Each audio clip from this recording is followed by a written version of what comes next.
Despite Barkley's questionable reputation and his recurring weight problems, the Philadelphia 76ers made him the 5th pick in the 1984 draft. And as he began his rookie season, Charles quickly displayed the ability that had caught the Sixers' attention. It was just his amazing strength and explosiveness, even at that time weighing around 280 pounds. And you'd say to yourself, wow, this guy could be, something special. But though Charles played with raw passion, he seemed unable or unwilling to discipline his talent. Charles's first year was quite an experience. Charles would act up. Charles wouldn't run back to half court. Charles was very difficult, to say the least. It seemed as if Charles had once again fallen into the rebellious trap that he had struggled through at Auburn. But now, he would have veteran center Moses Malone, one of the NBA's hardest workers, to provide him with an example. You could see that Charles wanted to be great, but he didn't want to work at it.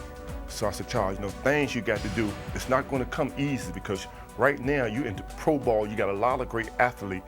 So what you got to do, get the attitude and get mean and get aggressive and come play every night. Under Moses' tutelage, Charles learned to tap his vast well of natural ability. Up until then, I had never worked hard. I just played the game strictly on talent. He taught me how to work hard.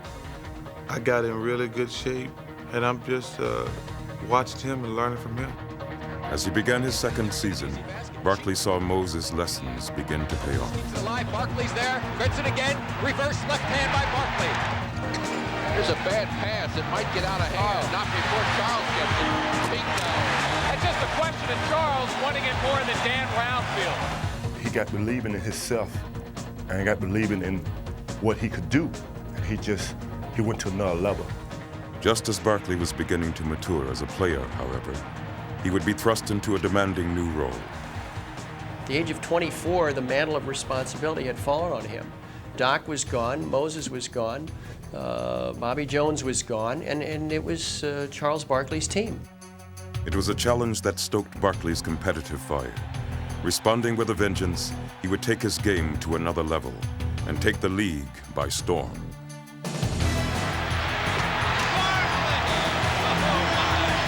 Charles just taking over now. Oh, what a pass! Oh, that's the pass of the year. That's the finish. Gotta finish. Oh, what a rejection by Barkley! What a play! What a play! Comes Charles down the lane. Goodbye. Physical. The guy's just relentless. So here's Barkley now, going to go in by himself. Gets the offensive rebound and slams it. I think he intimidates everyone. Barkley, the move, and a foul. He's just unstoppable. Bull taps it once and can't make it. Charles looks like he's just determined to take over this game about as authoritatively as you can. He went, whoops, the sucker play by Barkley. Does it work? Yes. Oh, Charles was now dominating opponents and doing it in an entirely new way. Charles is on the run again. 2-on-2 behind his man, right by Ellis. Oh! Here you had a power forward in a small forward's body with guard instincts, and there's never been a player that I can remember that combined all of that. he's bringing the house down. Barkley had become one of the league's marquee stars, and no one was enjoying it more than Charles himself. Charles is a fun-loving guy, and a big part of his success, I would say, is fueled by emotion. That's what I'm talking about. The ultimate entertainer. That's what he can do best. He is really a different guy.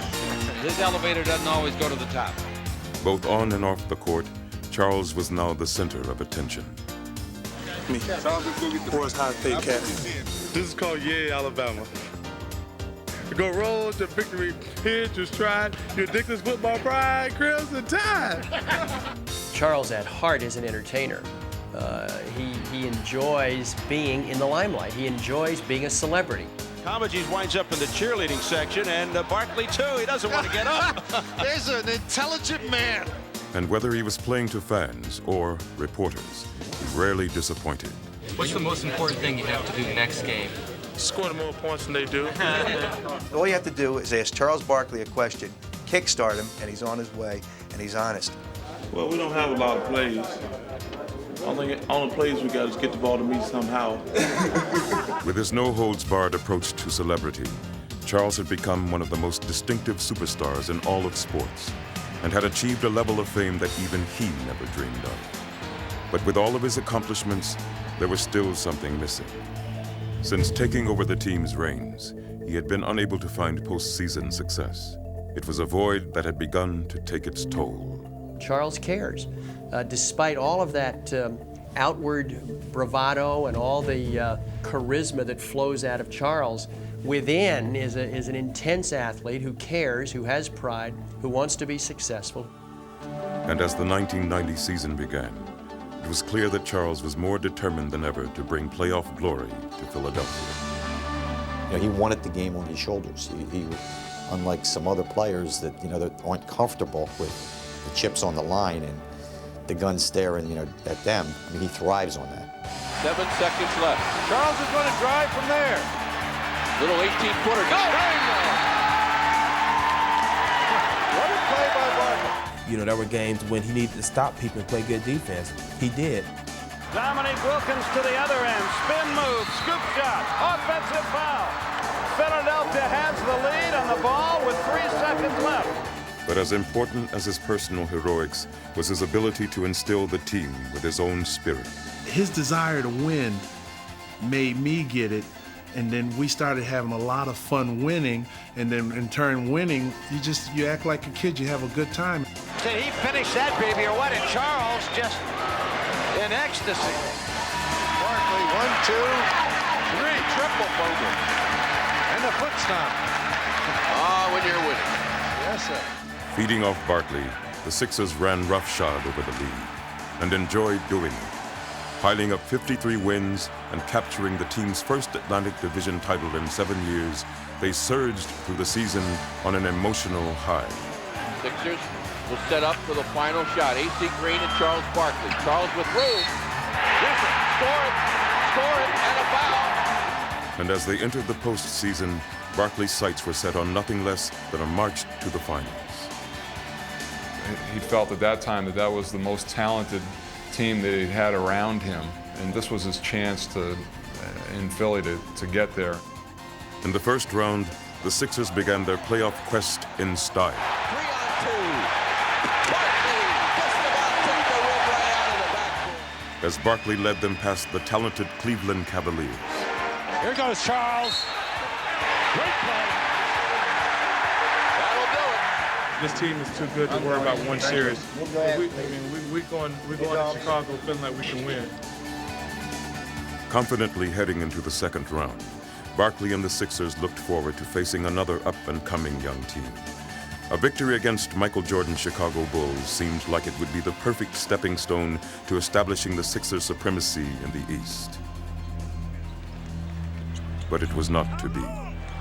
Ambushed by a Chicago team that seemed suddenly to be coming into its own, the Sixers would manage to win only a single game. Takes it all the way to the rack. Oh! Barkley's high hopes had been dashed, and Charles himself was left all but broken-hearted.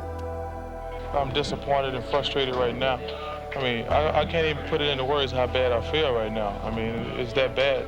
You know, most of the people out there, they don't understand. They think it's just a game you play. This is your job, and you really care about winning and losing.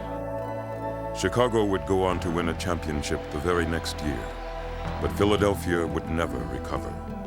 Injuries and ill-fated trades would disband the group of players that had achieved such special chemistry, and Barkley could only watch in frustration.